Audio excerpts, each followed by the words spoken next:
All right, so we'll go ahead and with our presentation. If you're not on the library homepage yet, please go onto the library homepage. It's blc.edu/library. Otherwise, it is the first drop down under academics. So if you just go to the BLC homepage, it's the first drop down under academics. Some of you guys know who I am, some of you guys may not. I'm Jessi Zimmerman. I'm the reference and instruction librarian over in the library. I may also look familiar because I am the hall coordinator for Anderson Hall. So you might see me in Anderson around campus. If you go to the library Monday through Friday, that's usually where you'll find me.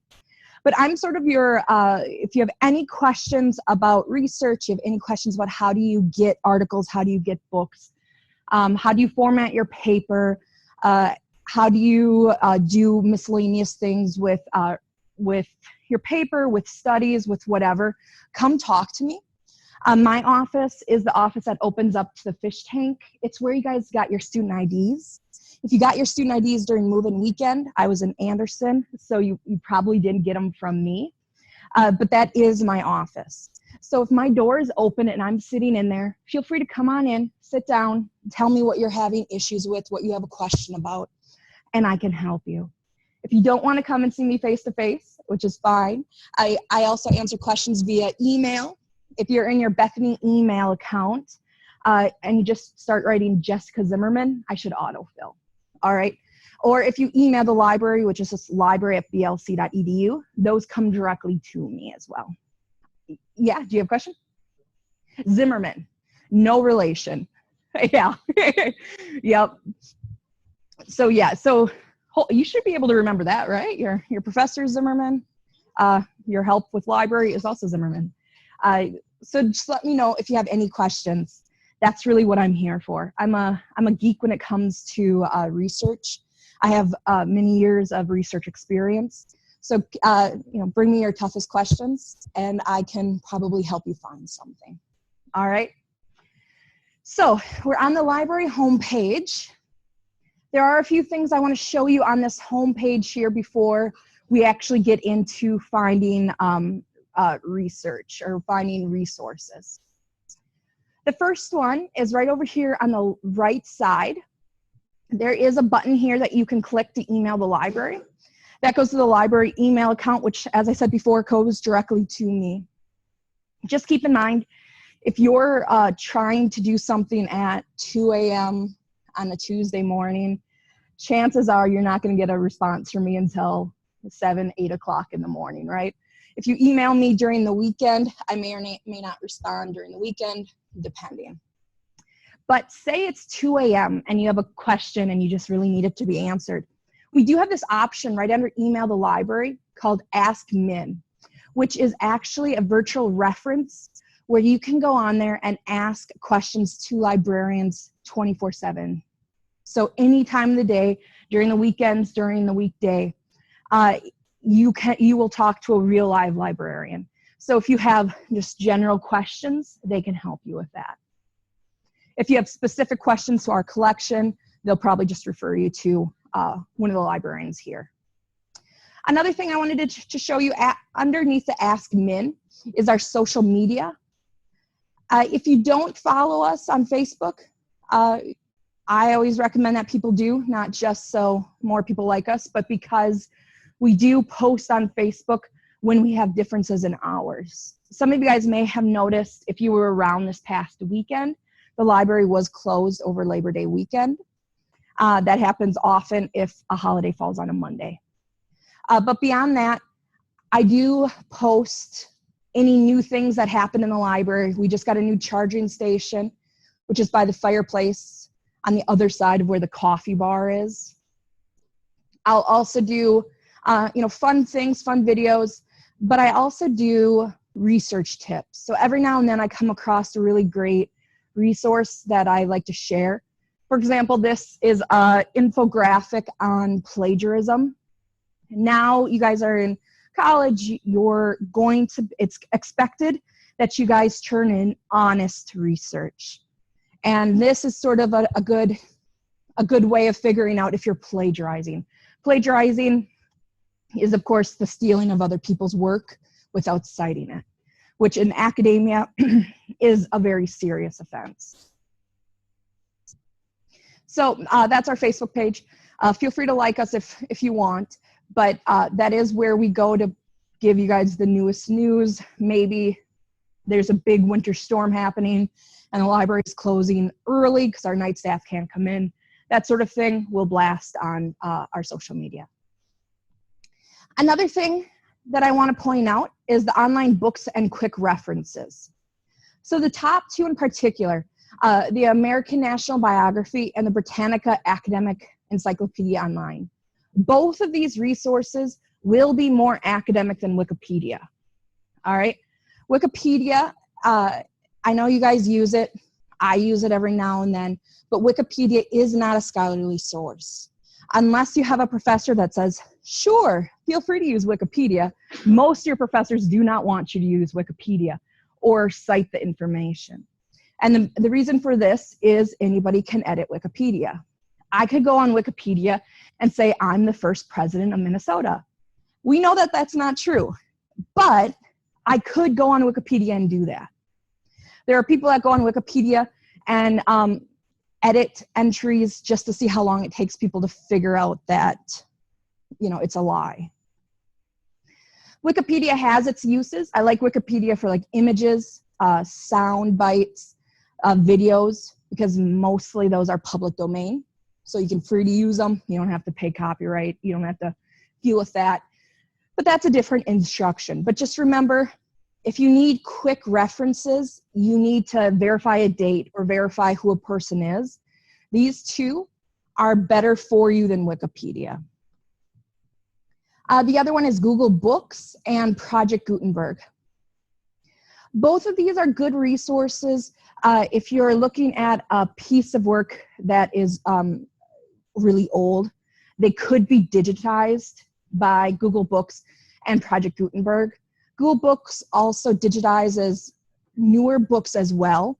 So if you can't get your hands on like the physical item, check out these two sites. It may already be uploaded to the internet. And lastly, on this column here, a new in the library. So this is a link that I don't think students know enough about, and it's kind of a cool link. So these are some different collections within the library, and when we get new items, we upload them onto these lists. So say you and your friends want to have a movie night in the dorms this weekend. You can go on here and see, okay, under movies, what has the library gotten in recently?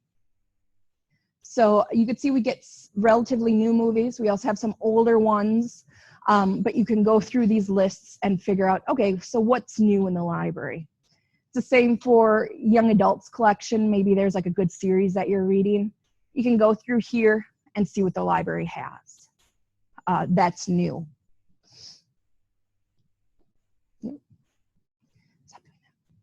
Okay. The other one I wanted to show you is recommend a book for the library. This is if the library doesn't have a book or DVD that you think that we should have. Go ahead and fill out this form.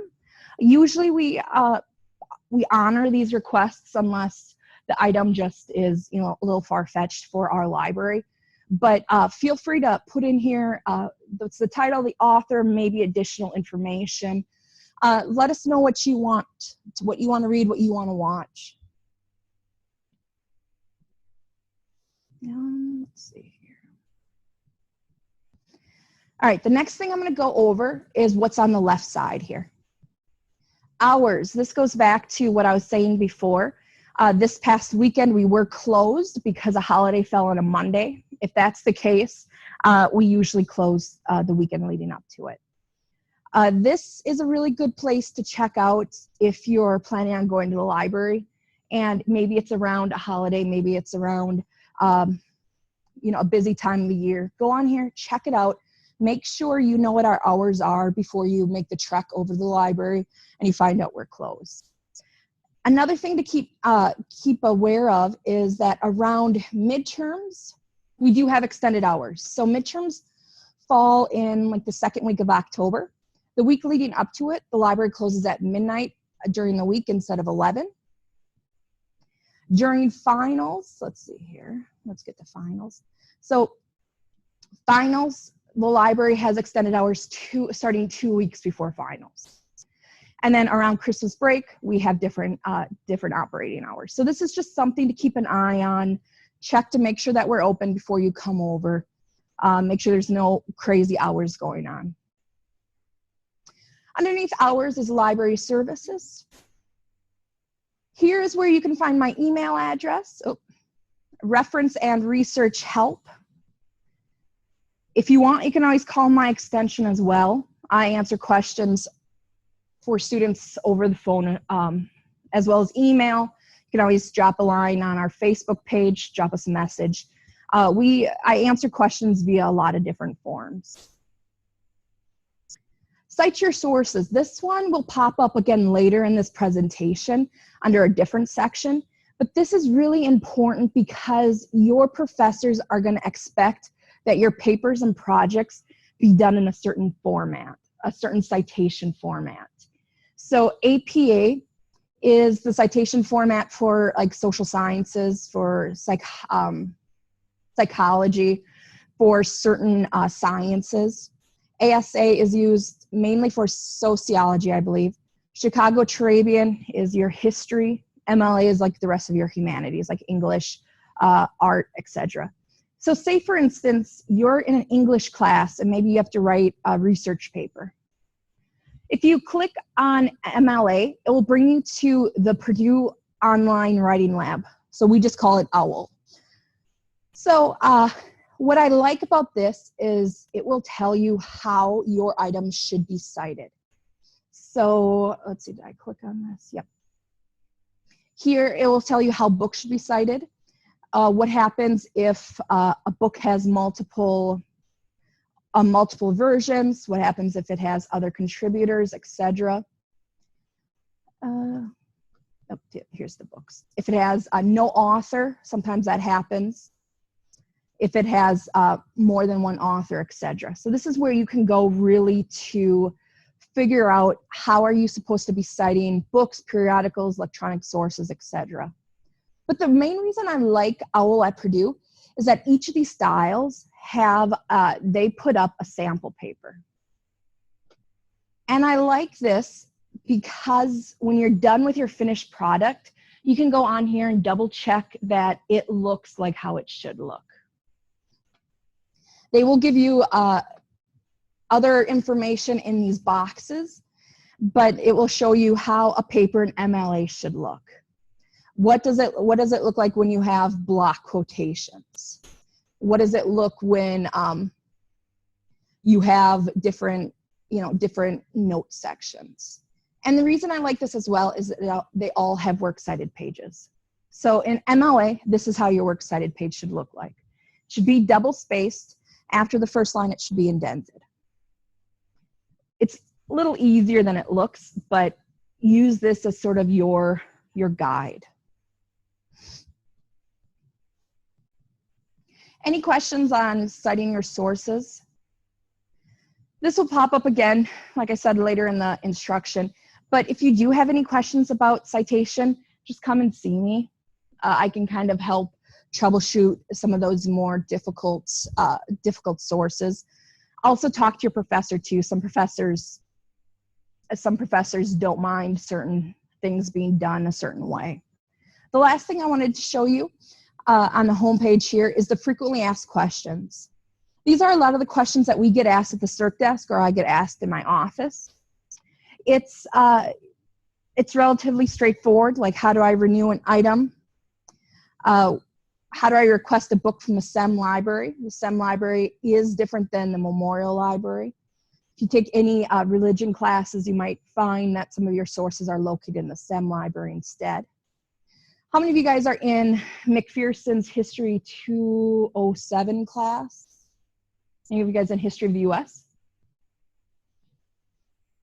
Chances are you might have to take it. He does want you guys to find book reviews. So here's a way of how do you find book reviews.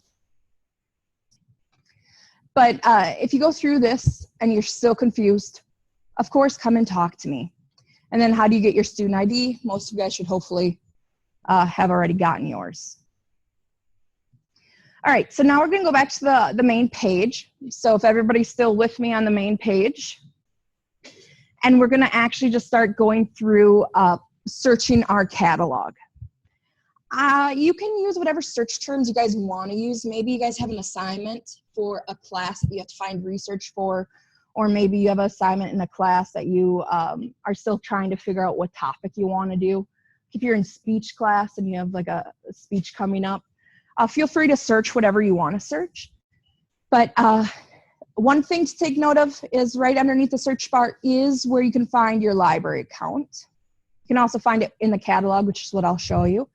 So say, for instance, maybe I'm in a speech class and I'm going to do a speech about Facebook, maybe like the pros or cons of Facebook, right? So when I search, you'll see a few things come up. The first thing is up here, you can also log into your account from up here as well. But you get two columns. On the left is what we physically have. So what you can go to the library and take right from the shelf. And on the right is some of the things that we have electronically. So through our databases, through the websites that we subscribe to that have academic or resources. But I will say that this column here, the articles and more, does not take from all of our databases. So don't use this as an end-all when it comes to research. So I'm looking just at books. So I'm going to click Books and More to just focus on books. And you'll notice I now have a modified search on the right side. This comes into play if your search yields like a lot of results. But this, in our library, we only have 22 results. There are a few things to take note of under each record. The collection location is what's capitalized. The library has about 15 different collections. So take note of where the catalog says this item is. So children's juvenile is located on the 3rd floor. Well, maybe the upper floor, maybe is what most people call it. The upper floor, right in front when you get off the stairs. This one right here is actually located at the circ desk because this is a senior paper. And then this one right here says general. And general is where the majority of our books are located.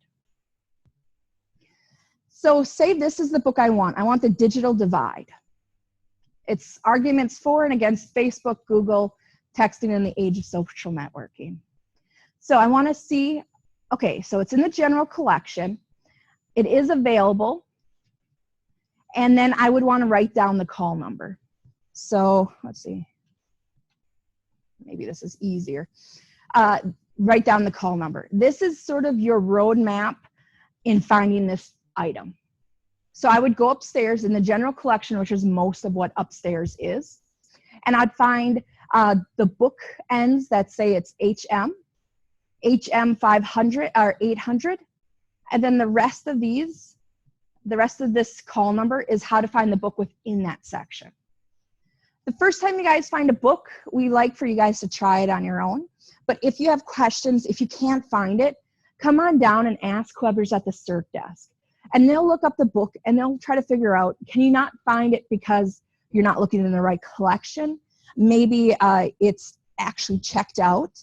And then if it's supposed to be on the shelf, they'll go up there with you and try to find it. Maybe it was misshelved. So never fear, if you can't find a book, come down and talk to us. All right, so you see on the results here, I only had 22 results. Maybe there's a book out there that I know for sure is out there. And there's obviously more books than just 22 books on Facebook. So what I would do next is I would go up here and select a location, and you'll see that there's a big drop down. Bethany is in partnership with about 50 other libraries. That includes like MSU, it includes Gustavus, South Central, Concordia, includes some colleges in the cities. Basically, we have an agreement to share collections. And as a collective group, we go by MinPal's libraries. So if you're searching for books and you go through our website, it will automatically default to just what Bethany has. But say you want to see what else is out there, just in the drop down, click all MinPAL's libraries. And you'll see now that instead of 22 results, I now have 2,300. In this situation, this is where that right side does come into play to narrow down. But 2,300 also does include doubles as well. So just keep that in mind. But I'd go through here, I'd see, okay, what are other books that maybe people have? So perhaps this book is the book I want, The Facebook Effect, the inside story of the company that is connecting the world. And it's at Southwest SMSU, which I think is down in Morris. Is that, I forget which one. South. Yeah, it's Marshall, right? It's like Southwest, like, yeah. Are you from Marshall? Yeah. Yeah. I was just there not long ago. It's a good town. SMSU, which is in Marshall. So what I would do is say I want this book. We can surely get you this book. So just click on the record and right down here, click request item.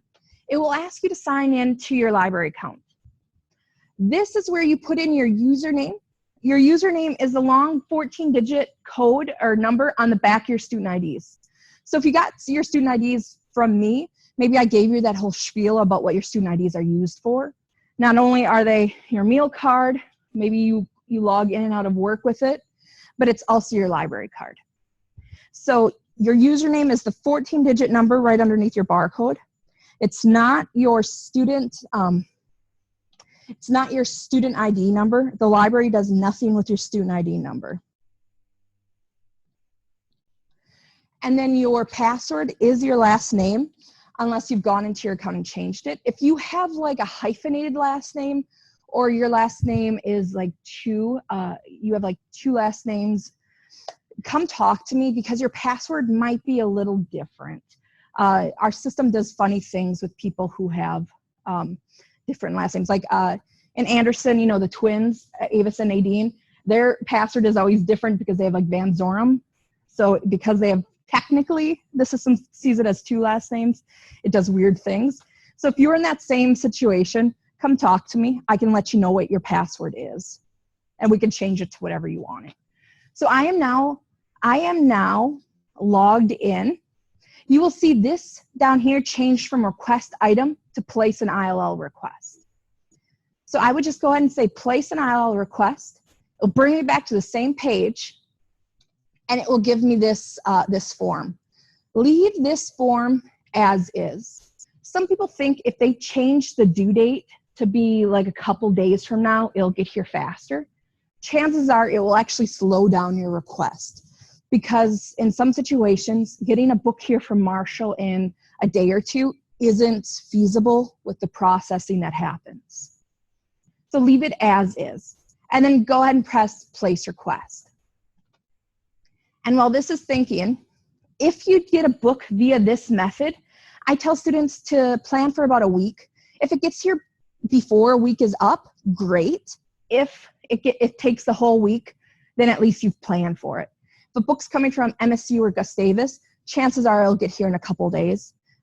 If it's from Concordia Moorhead, chances are it'll take the whole week. Keep this in mind when you're doing research. If you're placing a request at 7 o'clock on a Friday night, librarians won't get to it until Monday morning. So keep that in mind. So you know your request is successful when it reroutes you back to your account, and you get a blue bar that says your request was successful. And you'll see here, it will be usually the first or the second result. And it says new because it's a brand new request. This is where you would go to see what the status is of ILLs that you've already placed. So say, for instance, this is a book that I ILL'd this last weekend. It's now shipped. This book is still sent to supplier, which means the request is still out there for libraries that have it.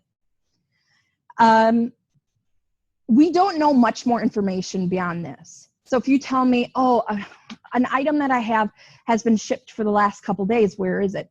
I don't know. Like, we don't have a backroom channel with all the librarians and, hey, so where's this book at? Oh, it's 3 miles away from Bethany. We don't have that capability. But say, for instance, I decided for my speech that I wanted to do a different topic. This is where you would go to select to cancel it. You can cancel any ILLs before they get to the shipped. You see how I don't have an option here, but I also have an option here still. So I'm gonna cancel selected ILLs. I'm gonna confirm it.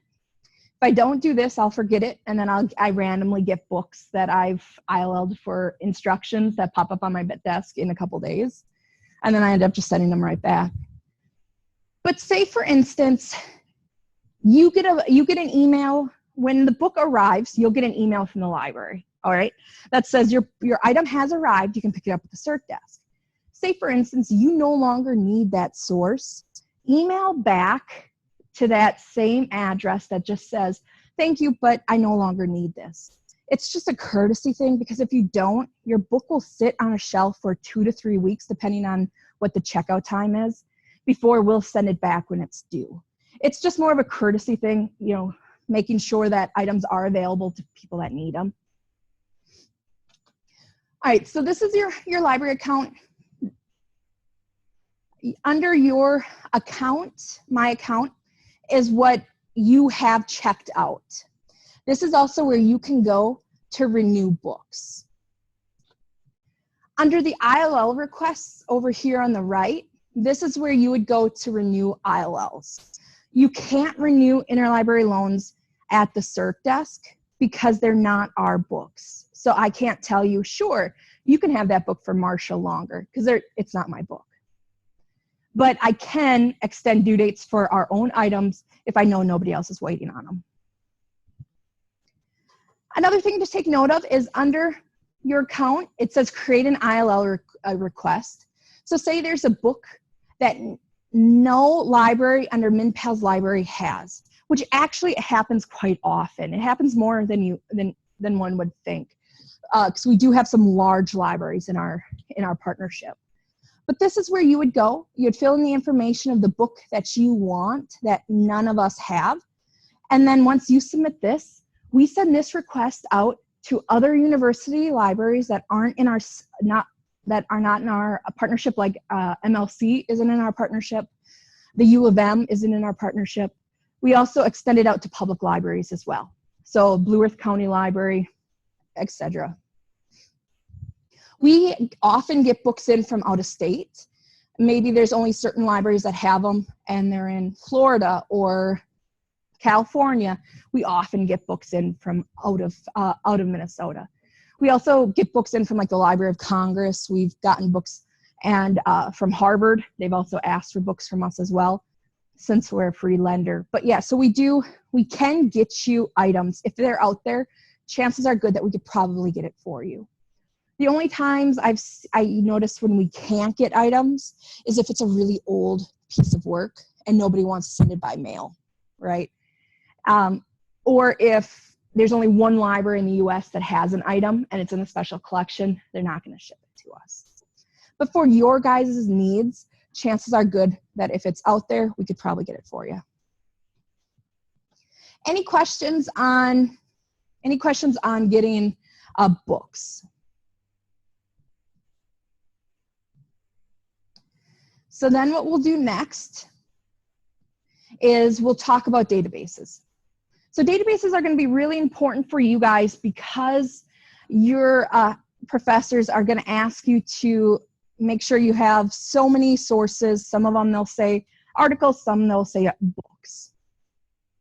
The chances are, I highly doubt you'll get through Bethany without having to get an article at least one point in your career here. So we have something called a database tab. Databases, as I said before, are basically websites that we subscribe to that have resources. They have scholarly articles, they have pamphlets, they have news articles, etc. But you can see that on this database tab, we have a lot of databases. And we have, I think 60-ish last time I think we counted. And besides each database, we say what it's used for. So Business Source Premier, used for business. Canterbury Dictionary of Hymnology is used for music. CINAHL is used for nursing, etc. So this is a really intimidating list. There's a lot of hyperlinks. There's a lot that you have to wade through to figure out what you really need. So what I highly recommend is going to the LibGuides. So the LibGuides are the 4th tab. So feel free to go to the LibGuides with me. Click Browse LibGuides by subject.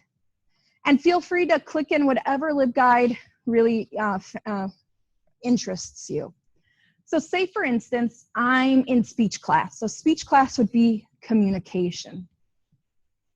We have a guide for every major and sub-minors at Bethany.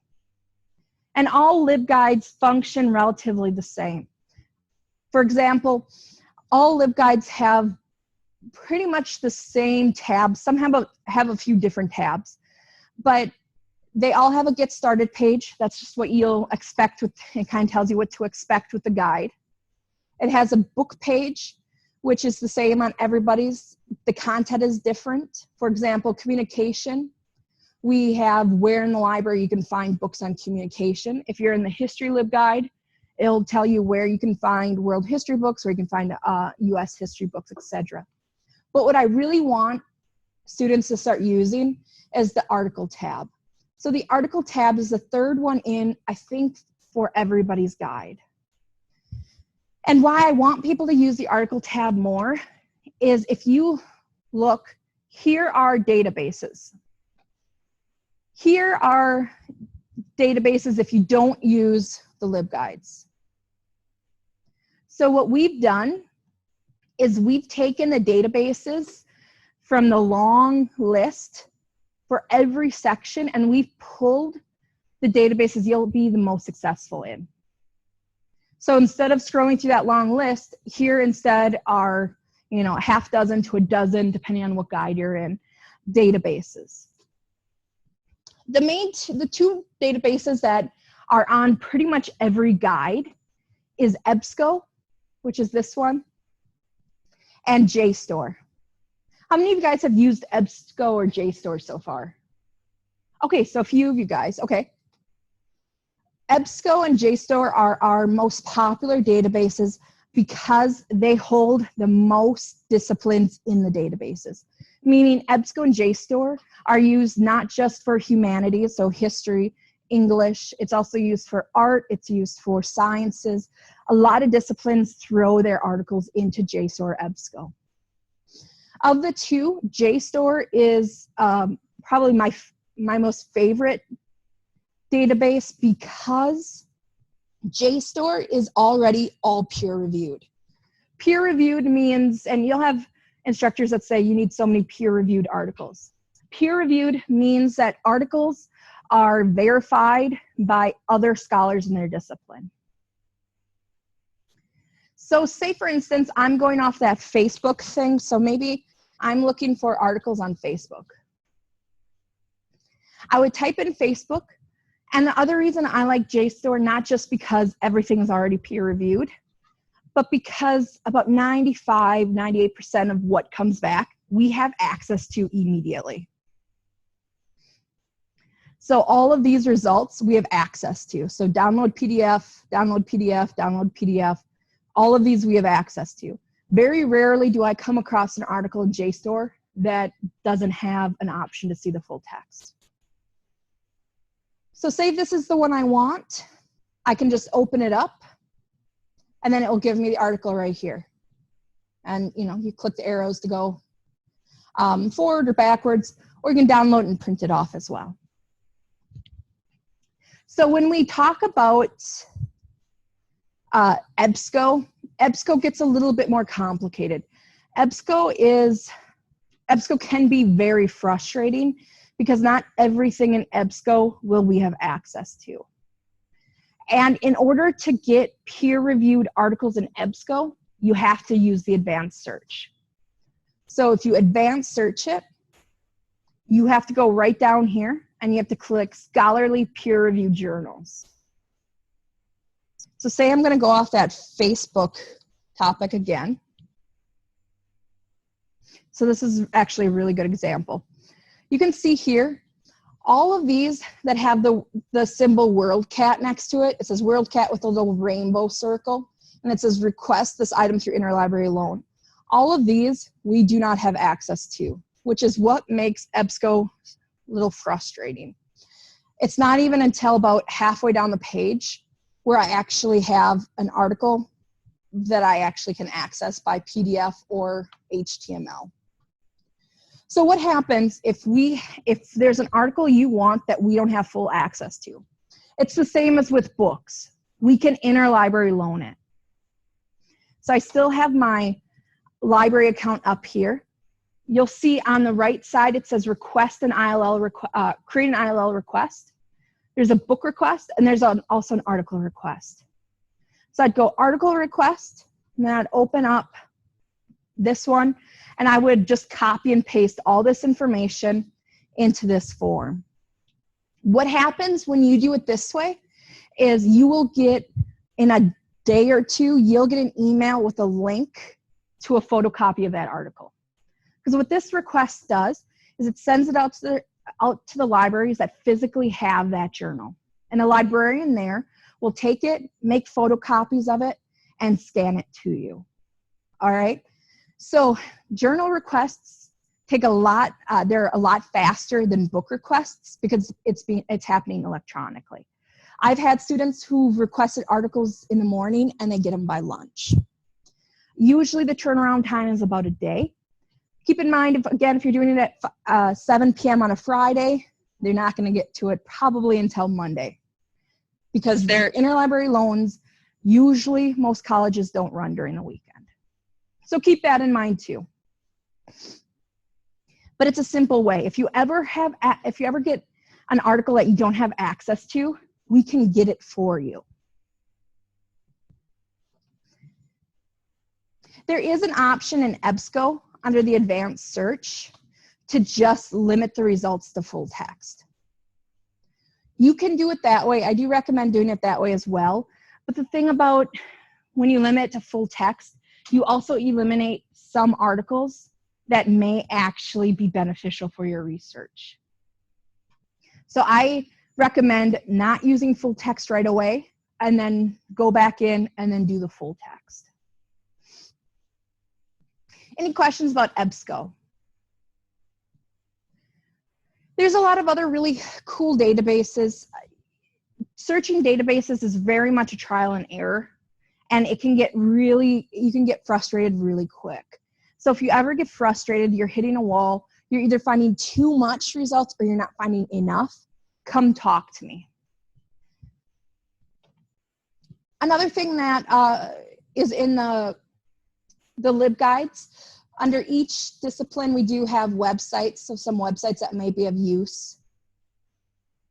And the last thing I want to talk about in LibGuides is evaluating sources. So while you're evaluating sources, you have to figure out whether what you're looking at is a good source or not. If you're using it in an academic setting, it's really important to only cite good sources. So evaluate sources is just that. It kind of goes through and helps you identify whether what you have is a good source. So we like to say, give it the CRAP test. So currency, relevance, authority, accuracy, and purpose. And I'll let you guys read through those on your own if you want. But the other thing I want to talk to you about is websites. Some professors, I always get the opinions of your professors when you're doing research, because there's some professors that don't like their students using any websites. There's some professors that don't mind students using websites. So in history, using websites is going to happen because that's the only way sometimes we can access certain documents is through digitalization through different libraries. But you also have like sociology. I think Professor Hellman doesn't necessarily like students using websites at certain levels. So always get your professor's opinion on that first. But there are some things to keep in mind when using websites. Anything that ends in .com, .net, or .org are available for anybody to get websites that end in those. So domain names that end in .com, .net, .org. .org, when I was younger, .org actually used to be a really scholarly website, but then Wikipedia came through and took wikipedia.org. So now I tell people if you're using anything .org, be cautious. .org is a difficult one because there's a lot of charities that use .org. So just keep that in mind. But anything that ends in .gov or .edu are considered more scholarly than anything that ends in .com, .net, or .org. .gov is government websites, statistics. They'll have a lot of statistics for psychology, a lot of statistics for history, etc. And .edu is educational institutions. But this is here for you guys to help you guys be successful with your research. And every guide also has cite sources. These bring you back to OWL, like we talked about before. So there's one last thing I want to talk to you guys about real quick. How many of you guys have used Google Scholar?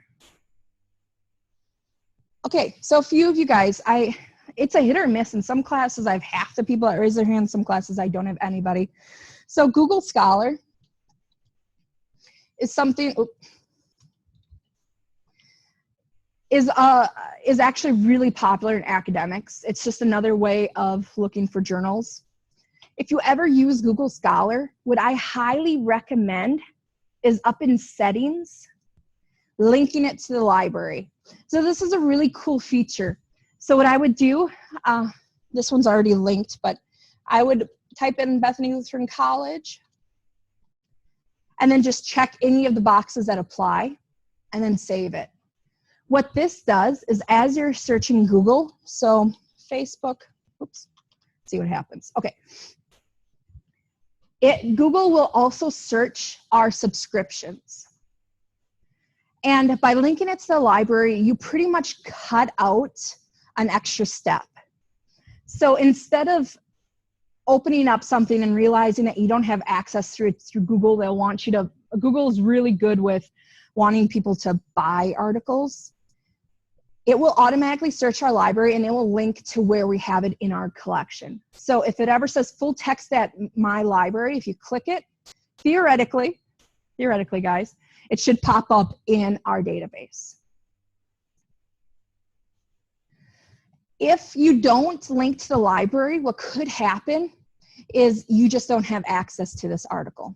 That could happen. Let's see, does this one? So this is a PDF, okay. So every now and then people will come across ones that they get really frustrated with that they have to pay $29.95 to buy the article. Don't buy articles because even if we don't have access through our databases, we can get it from another library for free. All right, any questions? This is just a little bit of a pro tip as you guys move forward. Maybe you won't use it that much this year, but I'll guarantee that by the time you graduate Bethany, you'll have to know how to use databases. And again, if you have questions with it, hopefully by this time you know who you can come to ask. That's what I'm here for. I'm here to help you guys be successful in your classes. That's sort of my job. So never feel like you're interrupting me. That's kind of why I'm there in that office. Okay? All right.